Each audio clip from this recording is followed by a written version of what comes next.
Hello. सभी की तरह मैं भी अपनी मॉम से बहुत प्यार करती हूँ, लेकिन मुझे कुछ ऐसा पता चला जिसके बाद मैं उन्हें अलग नजरिए से देखने लगी।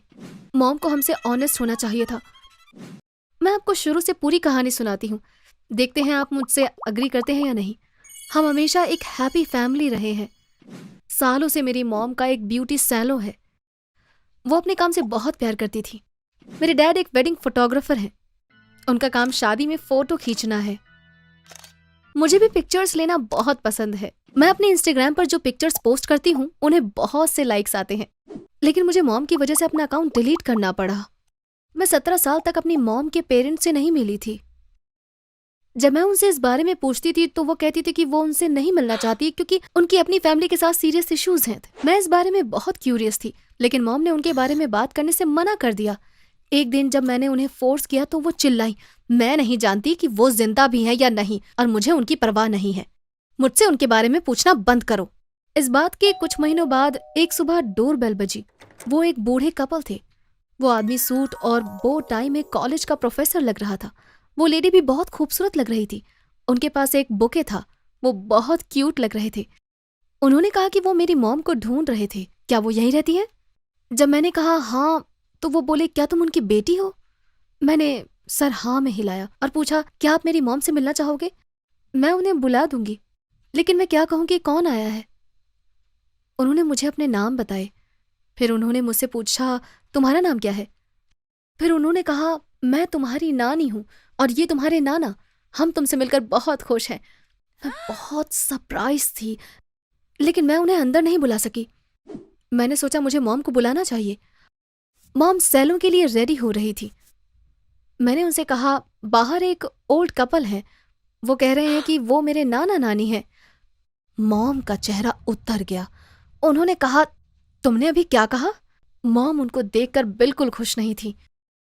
मुझे लगा वो उन लोगों को अंदर नहीं बुलाएंगी, लेकिन शुक्र है उन्होंने बुलाया। मैं पता लगाने की कोशिश कर रही थी कि क्या हो रहा है, लेकिन मॉम ने मुझसे कहा, जिया, क्या तुम अपने रूम में जाओगी? हमें कुछ पर्सनल बातें करनी है। ना चाहते हुए भी मुझे जाना पड़ा। 1 घंटा बीत गया। मैं क्यूरियस थी कि क्या हो रहा है। फाइनली मैं अपने रूम से बाहर आई। वहां कोई नहीं था। मॉम और हमारे गेस्ट दोनों चले गए थे। मैंने तुरंत मॉम को कॉल किया। उन्होंने कहा, वो सैलो में है। तो क्या वो आपके मॉम डैड थे? मैंने पूछा। मैं तुमको सच बताती हूँ, हाँ, ये वही थे, लेकिन उन्हें नहीं आना चाहिए था और वो फिर नहीं आएंगे, उन्होंने कहा। जाहिर है बहुत टाइम पहले कुछ बुरा हुआ था। इतने टाइम बीत जाने के बाद भी वो उन्हें माफ नहीं कर सकी। फाइनली मैंने अपने डैड से बात करने का फैसला किया। मैं उनके फोटो स्टूडियो में गई। मैंने उन्हें बताया कि क्या हुआ था। उन्होंने कहा कि मॉम ने उनसे इस बारे में कभी बात नहीं की। मुझे यकीन है कि उनके कुछ रीजंस होंगे। मेरा ख्याल है कि उन्हें अभी अकेला ही छोड़ दो, उन्होंने कहा। अगर उस दिन के बाद सभी कुछ वैसा ही रहता तो मैं वही करती, लेकिन फिर कई अजीबोगरीब चीजें होने लगी। इस इंसिडेंट के तुरंत बाद मॉम ने अपना सैलून बेच दिया। इससे पहले वो सभी को बताती कि उनका बिजनेस कितना अच्छा चल रहा है और उनके कितने लॉयल क्लाइंट्स थे, लेकिन उन्होंने एक लोकल न्यूज़पेपर में ऐड दिया और उसका जवाब देने वाले पहले इंसान को बेच दिया। उसके बाद हम दूसरे घर में शिफ्ट हो गए। वो एक अलग लोकेलिटी थी। जहां हम रहते थे उससे बहुत दूर। इन सब का कोई सेंस नहीं था। उस बूढ़े कपल के आने के बाद से सब कुछ बदल गया था। एक सुबह ऐसा हुआ जो बहुत बुरा था। मॉम चाहती थी कि मैं अपना टिकटॉक और इंस्टाग्राम अकाउंट डिलीट कर दूं। मुझे टिकटॉक की परवाह नहीं थी, लेकिन पिक्चर्स लेना मेरा फेवरेट शौक था और मैं अपना इंस्टाग्राम डिलीट नहीं करना चाहती थी, जहां मैं अपनी सभी पिक्चर्स डालती थी। मैंने मॉम से पूछा, क्या हो रहा है? प्लीज जैसा मैं कहूँ वैसा ही करो और सवाल मत करो। टाइम आने पर मैं तुमको सब कुछ बता दूंगी। मैं अपनी मॉम के अजीब बिहेवियर से ऊब चुकी थी, लेकिन मैं कुछ नहीं कर सकती थी। मुझे अपना अकाउंट डिलीट करना पड़ा। तब तक मुझे रियलाइज हुआ कि मॉम ने कभी सोशल मीडिया यूज ही नहीं किया। वो ना ही फेसबुक पर थी और ना ही इंस्टाग्राम पर। यहां तक कि उनके सैलों की भी कोई वेबसाइट नहीं थी। फिर मुझे कुछ और भी रियलाइज हुआ। जब वो सैलों बेचना चाहती थी तो उन्होंने लोकल न्यूज़पेपर में ऐड दिया था, पर ऑनलाइन नहीं। असल में वो बहुत टैक्स सेवी हैं, लेकिन जहां तक मुझे पता था वो अपने बारे में कोई इन्फॉर्मेशन नहीं डालना चाहती थी। इसका कोई तो रीजन होगा, क्योंकि अब मैं पागल हो रही थी। मैंने इन्वेस्टिगेट करने का फैसला किया। मॉम के पास को जब मैंने देखना शुरू किया तो सबसे पहली बात मेरे दिमाग में आई वो थी गूगल। लेकिन जब मैंने गूगल किया तो मुझे बस उनके नाम के दूसरे लोग मिले। मैंने एक एक करके उन पर क्लिक करते हुए घंटों बिताए। वो सभी अलग अलग लोग थे। मॉम के बारे में ऑनलाइन कुछ भी नहीं ढूंढ पाने के कारण मैं और क्यूरियस हो गई। वो काफी सालों से काफी सावधान रह रही थी।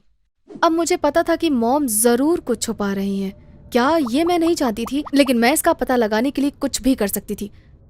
मैंने एक डिटेक्टिव की तरह काम करने का सोचा। मुझे पता था मॉम जो भी छुपा रही हैं वो नाना नानी से जुड़ा था। अगर मैं किसी तरह उन तक पहुंच पाती तो मुझे वो बता सकते थे। मुझे उनके बारे में क्या पता था? उनका नाम, लेकिन उनके सरनेम क्या थे? अनफॉर्चुनेटली मुझे नहीं पता था। मैंने उनके नाम गूगल करे। नेचुरली हजारों रिजल्ट्स थे। मैंने उन पे क्लिक करना शुरू किया। कुछ देर बाद मुझे लगा कि मैं उन्हें इस तरह नहीं ढूंढ पाऊंगी। तभी मैंने उन दोनों के नाम एक साथ ढूंढने के बारे में सोचा। फिर से हजारों रिजल्ट्स आए। मैंने लिंक पर क्लिक करना शुरू किया। इनमें से एक पेज पर एक ग्रुप फोटो के साथ न्यूज आर्टिकल था। जैसे ही मैं पेज क्लोज करने वाली थी, मैंने देखा मेरे नाना जी राइट में खड़े हैं। उनके बगल में मेरी नानी थी। न्यूज एक चैरिटी के बारे में थी जो ल्यूक्यूमिया से पीड़ित बच्चों की हेल्प करने के लिए थी। उसमें बताया गया था कि चैरिटी के को-फाउंडर्स मेरे नाना नानी थे। सालों से वो ऐसे बच्चों के लिए पैसा जुटा रहे थे जिन्हें ल्यूक्यूमिया है। फाइनली मुझे वो मिल गया था जो मैं ढूंढ रही थी। मैं उनके पास जाकर अपनी मॉम का सीक्रेट पता लगाना चाहती थी। मैं अब अपने नाना नानी का पूरा नाम जानती थी और साथ ही उस चैरिटी का नाम भी अब मुझे पता था। मैं उनका फेस देखकर समझ गई थी कि वो दोनों अच्छे इंसान थे और इस न्यूज से मेरी बात सही साबित हुई। एक्चुअली एक और चीज थी जो मैं कर सकती थी। अब मुझे मॉम का मेडन नेम भी पता था। मैं उनका नाम एक बार फिर से गूगल कर सकती थी। मैंने मॉम का पूरा नाम टाइप किया और सर्च बटन दबा दिया। पहला रिजल्ट था मोस्ट वांटेड भगोड़े। मैंने एक्साइटेड होकर उस पर क्लिक किया। ये एक पुलिस वेबसाइट थी। वहां कई लोगों की पिक्चर्स थी और लिखा था, अगर आप इनमें से किसी को जानते हैं या देखा है तो अपनी सेफ्टी के लिए उन्हें या किसी और से कुछ मत कहना, तुरंत पुलिस को बुलाना। क्या मॉम एक वांटेड क्रिमिनल हो सकती है? मुझे ऐसा नहीं लगा, लेकिन फिर भी मैंने पेज को नीचे स्क्रॉल किया और देखने लगी। देखते देखते अचानक मैं रुक गई। एक पिक्चर में जो एक लड़की थी वो बिल्कुल मेरी मॉम की तरह लग रही थी, लेकिन वो बहुत छोटी थी। उसके छोटे और लाल बाल थे। मेरी मॉम लंबे बाल रखती है और उनका कलर ब्राउन है। और सबसे इम्पोर्टेंट बात, पिक्चर में दिख रही लड़की की आंखें ब्राउन थी, मॉम की आंखें ब्लू थी। मैंने फोटो को और ध्यान से देखा। अगर ये लड़की मॉम नहीं है तो ये मेरी मॉम की बहन है, क्योंकि वो बिल्कुल मेरी मॉम जैसी दिख रही थी। मुझे रियलाइज हुआ कि मैं फोटो पर क्लिक कर सकती हूँ। जब मैंने क्लिक किया तो एक ऐसा पेज खुला जिसमें लिखा था कि उसका क्राइम क्या था। वो चोरी के लिए वांटेड थी। जैसे मैंने आगे पढ़ा मैं चिल्लाई, बिल्कुल नहीं। उन पर एक चैरिटी से काफी सारा पैसा चुराने का इल्जाम था। यहाँ जिस चैरिटी के बारे में बताया गया था, जिसे मेरे नाना नानी ने बच्चों के लिए स्टार्ट किया था, ये कोइंसिडेंस नहीं हो सकता। मुझे एक आइडिया आया। मॉम ग्रोसरी स्टोर पर थी। मैं किचन में गई। पिछले दिन का कचरा अब भी वहीं था। मैंने ग्लव्स पहना और कचरे को देखने लगी। हाँ, ये डिस्गस्टिंग था, लेकिन यही मुझे कुछ मिल सकता था। और मुझे मिला भी। कॉन्टैक्ट लेंसेज का पैकेट। मेरी मॉम की आंखें ब्लू नहीं ब्राउन थी। उन्होंने इसे छुपाने के लिए ब्लू कॉन्टैक्ट लेंसेज का यूज किया था। मेरी मॉम ने मेरे नाना नानी के चैरिटी के पैसे चुराए थे और गायब हो गई थी। पुलिस अभी भी उनको ढूंढ रही थी। मुझे ये सब जानकर दुख हुआ।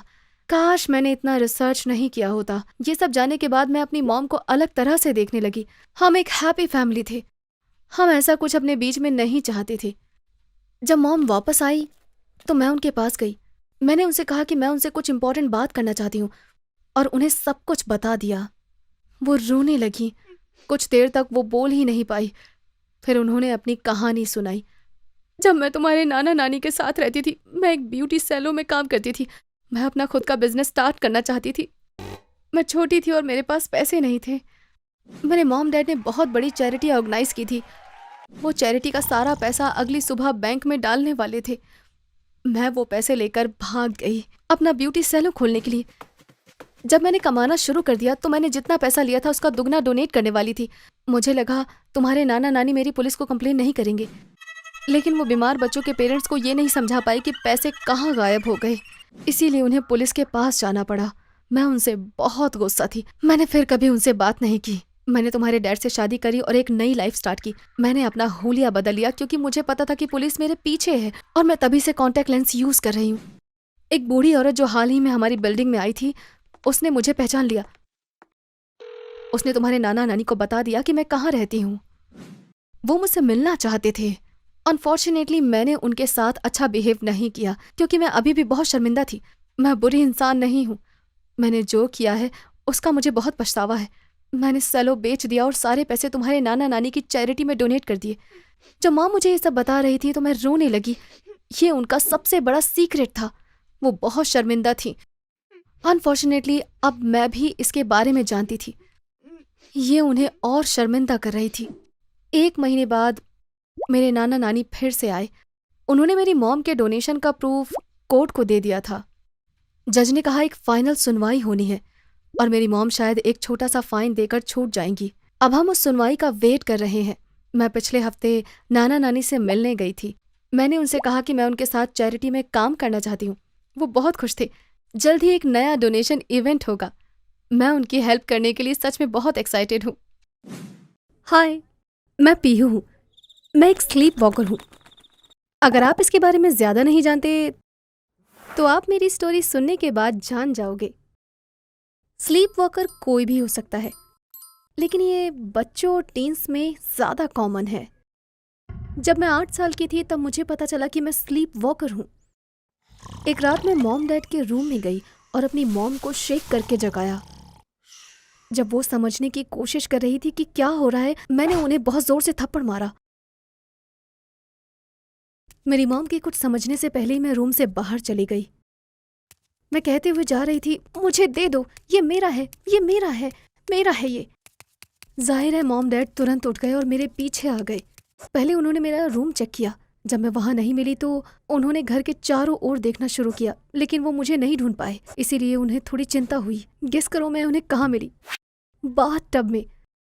पहली बार जब वो बाथरूम में आए तो मैं उन्हें नहीं मिली क्योंकि मैंने बाथ टब में लेटने से पहले शार कर्टेन लगा दिया था। फाइनली जब डैड ने कर्टेन हटाया तो उन्होंने मुझे टब में सोते हुए देखा। अनफॉर्चुनेटली मॉम ने पूरा वीक एक काली आंख के साथ बिताया। उन्होंने मुझसे कहा था कि वो दरवाजे से टकरा गई थी। मॉम ने मुझे पिछले साल ही हंसते हुए ये सच बताया था। मैं दुखी थी कि मैंने उन्हें चोट पहुंचाई, लेकिन नींद में चलने की वजह से मेरे साथ जो हुआ उसके कंपैरिजन में ये कुछ भी नहीं है। स्पेशली एक रात जो हुआ, मुझे यकीन है आप इस बारे में सुनेंगे तो आप मुझसे अग्री करेंगे। लेकिन पहले मुझे आपको स्लीप वॉकिंग के बारे में थोड़ा और बताना है। आप जानते हैं कि कैसे मूवीज में स्लीप वॉकर अपने हाथ सामने करके ज़ॉम्बीज की तरह चलते हैं? ये सच नहीं है। स्लीप वॉकिंग गहरी नींद में होती है। किसी तरह ब्रेन इंसान को इधर उधर जाने देता है। साइंटिस्ट अभी तक ये पता नहीं लगा पाए हैं कि एक्चुअल में होता कैसे है। ऐसे भी लोग होते हैं जो नींद में चलते हुए खाते हैं, यहाँ तक कि घंटों तक ड्राइव भी कर लेते हैं। मुझे लेकर कहा जाता है कि मेरी आंखें स्लीप वॉकिंग के टाइम पर डॉल की तरह दिखती हैं। उनके खुले होने पर भी मेरे एक्सप्रेशंस ब्लैंक रहते हैं। मेरी मेमोरी मुझे अंधेरे में भी दिन की तरह चलने में हेल्प करती है। एग्जाम्पल के लिए मैं आसानी से दरवाजे ढूंढ सकती हूँ। एक बार हमने एक समर हाउस किराए पर लिया। वहाँ पहली ही रात में स्लीप वॉकिंग करने लगी। घर पर मेरे रूम का दरवाज़ा मेरे बेड के लेफ्ट में है, लेकिन समर हाउस में ये राइट साइड था। मैं अभी तक इस घर को अच्छी तरह से नहीं जानती थी, इसीलिए मैं लेफ्ट साइड चली गई। मेरे रूम से स्क्रैचिंग की आवाज़ सुनकर मॉम डैड जाग गए और वो भी वहाँ आ गए। मैं डोर ढूंढने की कोशिश में दीवार को स्क्रैच कर रही थी और मेरे नेल्स बहुत आवाज़ कर रहे थे। डॉक्टर्स यूजुअली स्लीप वॉकिंग को बीमारी के बजाय बिहेवियरल डिसऑर्डर मानते हैं। वो ये नहीं जानते कि ये क्यों होता है, लेकिन वो श्योर हैं कि ये जेनेटिक है। इसीलिए अगर आप स्लीप वॉकर हैं तो आपकी फैमिली में कोई स्लीप वॉकर ज़रूर होगा। मेरे केस में वो मेरी मौसी हैं। एक रात जब मॉम पेरेंट्स के साथ रहती थी, वो बाथरूम जाने के लिए उठी और उन्होंने अपनी बहन को लिविंग रूम में देखा। वो फ्लोर को साफ कर रही थी। मॉम जानती थी कि उनकी सिस्टर स्लीप वॉकर हैं, लेकिन पहले उन्हें लगा कि उन्होंने फ्लोर पे कुछ गिरा दिया है जिसे वो साफ कर रही हैं। लेकिन फिर उन्होंने देखा कि वैक्यूम लाइट से कनेक्टेड ही नहीं था। अपनी नींद में मेरी मौसी को लगता था कि वो सच में सफाई कर रही हैं। मैं आपको अपनी मौसी की एक स्टोरी सुनाती हूँ। एक रात उन्होंने सोचा कि उनका पिलो उनका बेबी है। वो पिलो को बार बार घुमाते हुए घबरा गई। उनके हस्बैंड उठे और कुछ देर तक उन्हें देखते रहे। उन्होंने पूछा, डियर तुम क्या कर रही हो? वो रोने लगी। इसका सर कहाँ है? मेरी हेल्प करो, मुझे उसका सर नहीं मिल रहा। एक और बात जो मैं आपको बताना चाहती हूँ वो है स्लीप वॉकर को जगाना। बहुत से लोग सोचते हैं अगर आप स्लीप वॉकर को जगा दोगे तो वो शॉक में चले जाएंगे और वो मर जाएंगे। हाँ, लोग सच में ऐसा मानते हैं। मुझे नहीं पता ऐसा क्यों है, लेकिन डेफिनेटली ये एक शहरी कहावत है।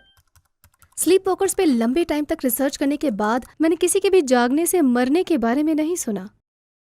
हालांकि ये सच है कि अगर आप स्लीप वॉकर को जगाते हो तो वो कंफ्यूज हो जाते हैं और वो अग्रेसिव भी हो सकते हैं। इसीलिए ऐसा कहा जाता है कि ऐसा नहीं करना चाहिए। इसके बजाय उन्हें केयरफुली बेड तक ले जाना चाहिए और उनको लेटाने में हेल्प करनी चाहिए। मेरे पेरेंट्स ये जानते हैं, इसीलिए वो मुझे कभी नहीं जगाते। लेकिन एक बार मैंने खुद को जगाया। चलिए मैं आपको जल्दी से बताती हूँ। मॉम सालों से घर में दही बनाती हैं। एक रात मैंने स्लीप वॉकिंग स्टार्ट करी और सीधा किचन में गई। मैंने काउंटर से दही का बर्तन उठाया और फर्श पर रख दिया। फिर मैंने ढक्कन खोला और अंदर पैर रखा। मैं नहीं जानती थी मैंने ऐसा क्यों किया। स्लीप वॉकर होने की ये सबसे अच्छी बात है कि आप जो भी करते हैं वो अनजाने में करते हैं। उसके लिए कोई भी आपको जज नहीं करता। उस रात मैं दही के साथ जो भी कुछ कर रही थी उसके बाद मैं बेड पर वापस जाने लगी, लेकिन क्योंकि मेरे पैर दही से कवर्ड थे मैं फिसल गई और गिर गई। और तभी मैं उठी। जब मैंने दर्द से आंखें खोली तो मैंने देखा कि मेरे बगल में दही का बर्तन था। शुक्र है कि मेरा सर नहीं टकराया। मुझे अपने पैर गीले फील हुए। मैंने उन्हें छुआ और देखा कि मेरे एंकल्स तक दही लगा हुआ था। मेरा शॉक 15 से 20 सेकंड तक चला, लेकिन मैं अभी भी जिंदा हूं और ठीक हूं, जैसा कि आप देख सकते हैं, भले ही मैं एक झटके से उठी। मुझे लगता है अब आपको स्लीप वॉकिंग की बहुत अच्छी समझ है। फाइनली मैं आपको सबसे डेंजरस और फनी पार्ट के बारे में बता सकती हूँ अब, जो स्लीप वॉकिंग के कारण मेरे साथ हुई थी। मैं ये कहकर शुरू करती हूँ कि मेरे रूम में 2 बेड हैं, एक मेरे लिए और एक मेरी मॉम के लिए, क्योंकि वो अब मेरे रूम में ही सोती है। हमें बाकी सब हटाना पड़ा और विंडो में एक लॉक लगाना पड़ा। मेरे सोने से पहले हम डोर लॉक कर देते थे और चाबी मेरी मॉम के पास ही रहती थी। आपको क्या लगता है कि मेरे पेरेंट्स को ऐसा हार्ड स्टेप क्यों लेना पड़ा? वो इतने अलर्ट क्यों हो गए, भले ही मैं सालों से स्लीप वॉकिंग करती हूँ? आप समझ जाएंगे जब मैं आपको बताऊंगी कि 2.5 महीने पहले क्या हुआ है। मैं बताना भूल गई, स्लीप वॉकर्स हर रात स्लीप वॉक नहीं करते। स्लीप वॉकिंग को कुछ बातें ट्रिगर करती हैं, लेकिन ये इंसानों के हिसाब से अलग होता है। स्लीप वॉकिंग का मेरा रीज़न होता है यूजुअली स्ट्रेस। एग्जाम्पल के लिए, अगर मेरे मॉम डैड का झगड़ा होता है या मेरा कोई इंपॉर्टेंट एग्जाम होता है तो डेफिनेटली मैं स्लीप वॉकिंग करती हूँ। जो स्टोरी मैं आपको सुनाने जा रही हूँ वो बहुत स्ट्रेसफुल दिन में हुई। मेरे डैड को उस कंपनी से बहुत ही गलत तरीके से निकाल दिया गया जहाँ पर वो 13 साल से काम कर रहे थे। मैंने पहली बार उन्हें रोते हुए देखा था। जो हुआ उसे वो एक्सेप्ट नहीं कर पा रहे थे। उन्हें इस तरह देखकर मुझे बहुत दुख हुआ। मैं बेड पर जाने के बाद बहुत देर तक सो नहीं सकी। मैं सोने से पहले कई घंटों तक रोई। जब मैं उठी तो मैं एक अलग घर में थी जहाँ पर एक 80 साल की पैरालाइज्ड लेडी मेरे बेड पर थी। मैं आपको बता भी नहीं सकती कि मैं कितनी डरी हुई थी। जब मैंने अपनी आंखें खोली तो सबसे पहले मैंने उन्हें देखा। वो खुली आंखों से मुझे देख रही थी। वो रिएक्ट नहीं कर सकती थी क्योंकि वो बोल या हिल नहीं सकती थी, लेकिन मुझे पता है वो मेरे जितना ही डरी हुई थी। अगले दिन डैड और मैंने डिटेक्टिव की तरह पता लगाया कि उस रात क्या हुआ था। पता चला मैं मिसेस सीमा नाम की लड़की के बेड पर 3 स्टेप्स में पहुंची। पहला स्टेप, खिड़की से उड़ना। हमें पता चला कि मैं सुबह करीब 4:30 पर बेड से उठी। मेरे पेरेंट्स ने बताया मेरा दरवाज़ा बंद था। इसका मतलब कि मैं घर में नहीं घूमी। जब मैं स्लीप वॉक करती हूँ मैं डोर खोलती हूँ और कभी बंद नहीं करती, तो मैं सीधे खिड़की के पास गई होंगी। जो भी मैं सोच रही थी उसने मुझे खिड़की पर चढ़ने के लिए प्रेरित किया होगा और मैं 3रे फ्लोर से नीचे कूद गई। मैं नीचे ऑनिंग पर गिरी और फिर उड़ के पिज़्ज़ा वाले प्लेस के अम्ब्रेला पर गिरी, जैसे मैं एक ट्रैम्पोलिन पर जंप कर रही थी। मैं तब तक जाग गई होंगी क्योंकि मुझे अच्छी तरह से अम्ब्रेला से टकराना याद है। मैं ऐसे स्टेट में सपने और रियलिटी में कंफ्यूज हो जाती हूँ, इसीलिए मुझे लगा कि ये एक सपना है। मुझे लगता है कि मेरे लिए ऐसा सोचना नेचुरल था क्योंकि जो हो रहा था वो काफ़ी अनयूजुअल था। मेरे गिरने के कुछ हिस्से पास के एक स्टोर सीसीटीवी कैमरा में रिकॉर्ड हो गए थे और वीडियो बिल्कुल हॉलीवुड फिल्म की तरह थी। मैं अब इस पर हंस रही हूँ, पर मेरे पेरेंट्स काफी दिनों तक इससे रिकवर नहीं हो पाए थे। और अब दूसरा स्टेप, पागलों की तरह भागना। अपेरेंटली रात में एक पिज्जा शॉप पर एक रेफ्यूजी काम कर रहा था। शोर सुनकर वो बाहर आ गया और उसने मुझे देखा, एक लड़की जिसने अभी एक सॉफ्ट लैंडिंग करी थी, ऑनिंग और अम्ब्रेला का थैंक्स, और जो फुटपाथ पर आराम से सो रही थी। उसने मेरी पल्स चेक करी कि मैं जिंदा हूं या नहीं। उसी समय मैंने अपनी आंखें खोली। इससे पहले वो कुछ समझ पाता कि क्या हो रहा है, मैंने भागना शुरू कर दिया और वो मेरे पीछे पीछे भागने लगा। वो चिल्ला रहा था, मैं बस तुम्हारी हेल्प करने की कोशिश कर रहा हूँ। वो शायद इसलिए परेशान था क्योंकि वो इलीगली इस कंट्री में रह रहा था और किसी मुसीबत में नहीं पड़ना चाहता था। वो कुछ देर मेरे पीछे भागा, लेकिन फाइनली वो रुक गया क्योंकि उसका वेट ज्यादा था और वो थक गया। क्या आप विश्वास कर सकते हैं कि मैं सोते टाइम दौड़ रही थी? खैर, ऐसा ही हुआ। फाइनली तीसरा स्टेप, खिड़की से अपार्टमेंट में घुसना। इसका कोई गवाह नहीं है। जो लोग उस अपार्टमेंट में रहते हैं जिसमें मैं गई थी, उनका कहना है कि उनकी बिल्ली मीरा गर्मियों में उसी खिड़की से अंदर और बाहर जाया करती है। बिल्ली उस विंडो को यूज करती है, इसलिए वो हमेशा खुली ही रहती है, रात को भी। लेकिन उस रात उसे यूज करने वाली सिर्फ बिल्ली नहीं थी। मुझे नहीं पता कि मैंने ये कैसे मैनेज किया, लेकिन मैं विंडो से चढ़ी और सीधा बेड पर गई और वो लेडी जाग गई, लेकिन वो कुछ कर नहीं सकती थी क्योंकि वो पैरालाइज थी। जैसा कि आप देख सकते हैं कि मेरी मॉम का मेरे रूम में सोना और विंडो को लॉक करने का क्या रीजन है। मेरी कहानी सुनने के लिए थैंक्स। अगर आप अपनी स्टोरी भेजना चाहते हैं तो आप हमें ईमेल क्यों नहीं करते? ईमेल एड्रेस जानने के लिए डिस्क्रिप्शन बॉक्स को चेक करें। बाय। हाय, मेरा नाम नेहा है।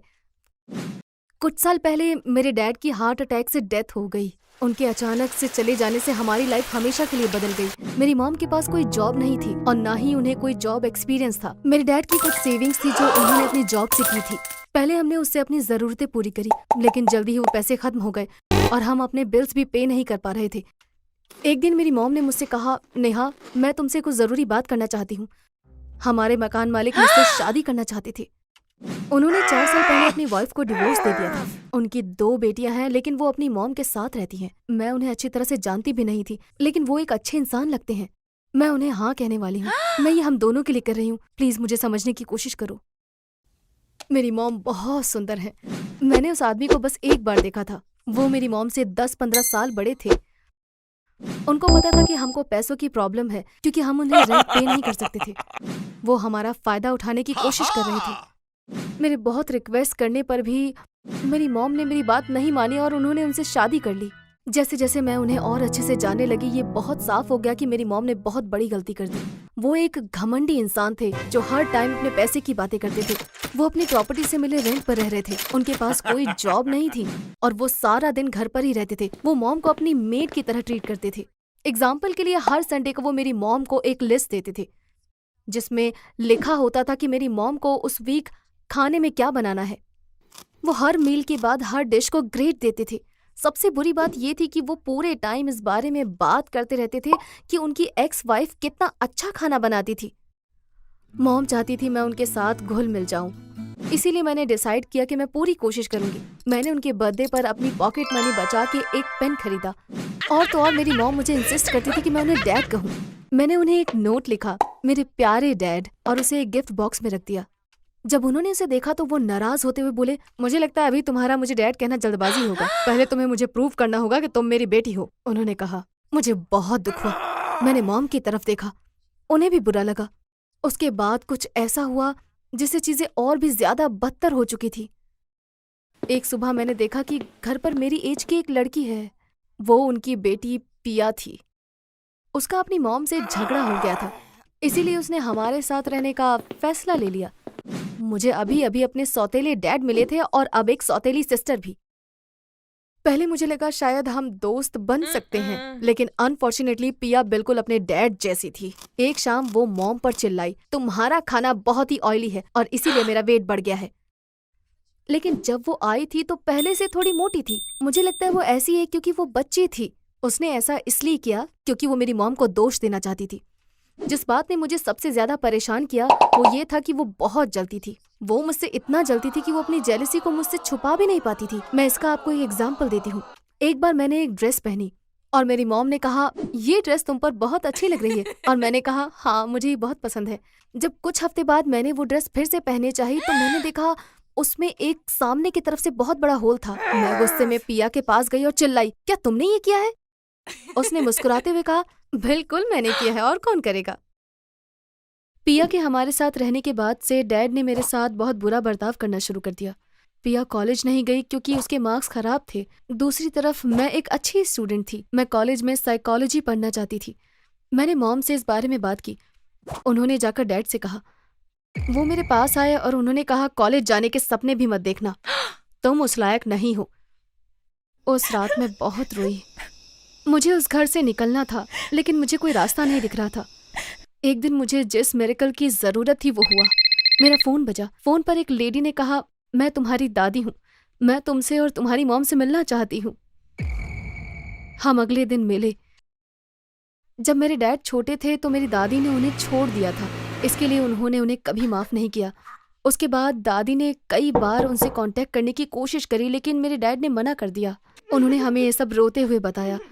वो सही था क्योंकि मैंने उसे छोड़ दिया था। मुझे इसका बहुत रिग्रेट है। अनफॉर्चुनेटली टाइम को वापस लाना पॉसिबल तो नहीं है। मेरी दादी को हाल ही में पता चला था कि मेरे डैड की डेथ हो गई है। उन्हें लगा हमें पैसों की कुछ हेल्प चाहिए होगी, इसीलिए उन्होंने हमें ढूंढा और हमारे पास पहुंच गई। उन्होंने हमें बताया कि मेरे दूसरे हस्बैंड बहुत अमीर थे। मैंने उन्हें पिछले साल खो दिया। अब मेरे पास कोई भी नहीं है। उन्होंने पूछा कि क्या आप मेरे साथ रहना चाहोगे। मेरी मॉम उस टाइम प्रेग्नेंट थी। उन्होंने कहा, अब मेरा एक नया परिवार है, लेकिन मैं जानती हूँ कि नेहा खुश नहीं है। वो चाहे तो आपके साथ रह सकती है। मेरी दादी एक अच्छी इंसान लग रही थी। अगर वो नहीं भी होती तो भी मैं उनके साथ ही रहती, क्योंकि मेरे सौतेले डैड और सिस्टर मेरी लाइफ को नर्क बना रहे थे। मैं तुरंत मान गई। उस रात मैंने मॉम को गुड बाय कहा और चली गई। मेरी दादी सच में बहुत अमीर थी। वो एक शानदार मैंशन में रहती थी।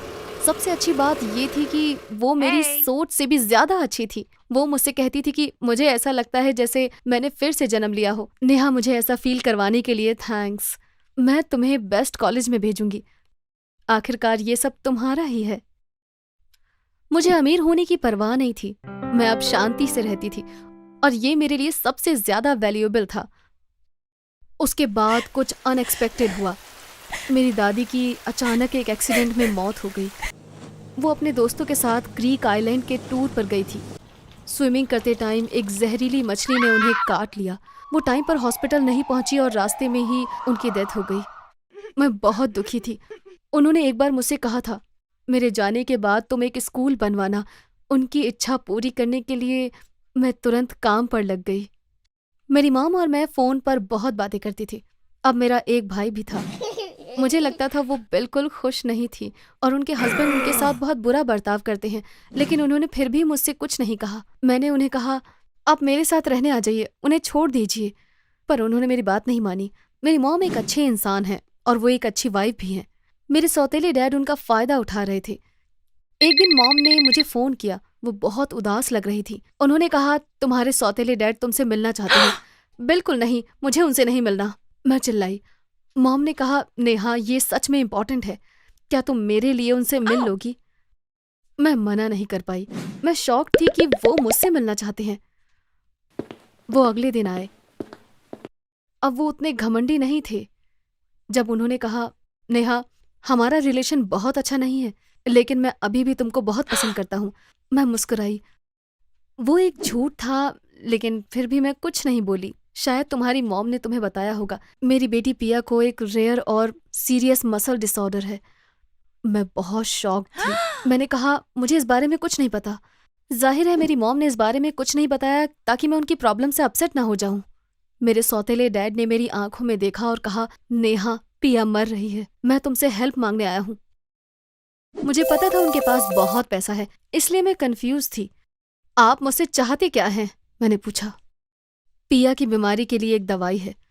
उसे ठीक करने के लिए एक ही डोज काफ़ी है, लेकिन ये दुनिया की सबसे महंगी दवाई है जो हर साल सिर्फ 20 लोगों के लिए बनाई जाती है। मैंने अपनी सारी प्रॉपर्टी बेच दी है, लेकिन मेरे पास अभी भी सिर्फ आधे ही पैसे हैं। प्लीज़ बाकी के लिए मेरी हेल्प करो। पिया हिल भी नहीं सकती है। जब वो उसकी हार्ट पर पहुंच जाएगा तो वो मर जाएगी। मैं तुमसे हेल्प की रिक्वेस्ट करता हूँ। इतना कह के वो रोने लगे। ना मेरे सौतेले डैड और ना ही पिया एक अच्छे इंसान हैं। ये तो आपको पता ही है। उन्होंने मेरी और मेरी मॉम दोनों की लाइफ को बर्बाद कर दिया। मेरी दादी ने मुझे बचाया। अगर मैं वहीं रहती तो मेरा क्या होता? अगर आप मेरी जगह होते तो क्या आप उनकी हेल्प करते? हाँ, शायद जरूर करते। मैंने बिना कुछ सोचे उनसे कहा, मैं आपकी हेल्प करूंगी। पर मैं खुद को रोक नहीं पाई और कहा, मुझे नहीं लगता कि आप ये डिजर्व करते हैं, लेकिन मैं फिर भी आपकी मदद करूंगी। वो फिर से रोने लगे और वो बोले, तुम सही हो, मैं इसके लायक नहीं हूँ, मैं ये जानता हूँ। मुझे पिया को देखकर बहुत दुख हुआ। वो बहुत वीक हो गई थी। वो अपनी आंखें भी नहीं हिला सकती थी, लेकिन वो होश में थी। मैंने उसके कान में कहा, तुम ठीक हो जाओगी, लेकिन प्लीज अपनी नई लाइफ में एक अच्छी इंसान बनना। हालांकि मैं ऐसा कहना नहीं चाहती थी, पर मैं खुद को रोक नहीं पाई। वो दवाई सच में महंगी थी, लेकिन उसे ठीक करने के लिए एक डोज ही काफी था। उसकी हालत लगातार इम्प्रूव हो रही थी। हालांकि वो अभी भी बात नहीं कर सकती थी, लेकिन मैं उसे अपनी आंखों से थैंक्स कहते देख सकती थी। इसी बीच मेरे सौतेले डैड बहुत बदल गए थे, क्योंकि इसने उन्हें अंदर से हिला दिया था। अब वो घमंडी और रूड नहीं थे। मेरी मॉम उनके नए बिहेवियर से बहुत खुश थी। मैं अपनी दादी के नाम पर स्कूल बनवाने में अब बिजी हूँ। मेरे सौतेले डैड बदले में कुछ उम्मीद ना करते हुए कंस्ट्रक्शन में हेल्प कराने के लिए आते हैं। मुझे नहीं लगता कि मैं उनसे क्लोज हो पाऊंगी, लेकिन कम से कम ये जानकर आराम से रह सकती हूँ कि वो अब मेरी मॉम के साथ बुरा बिहेव नहीं करेंगे।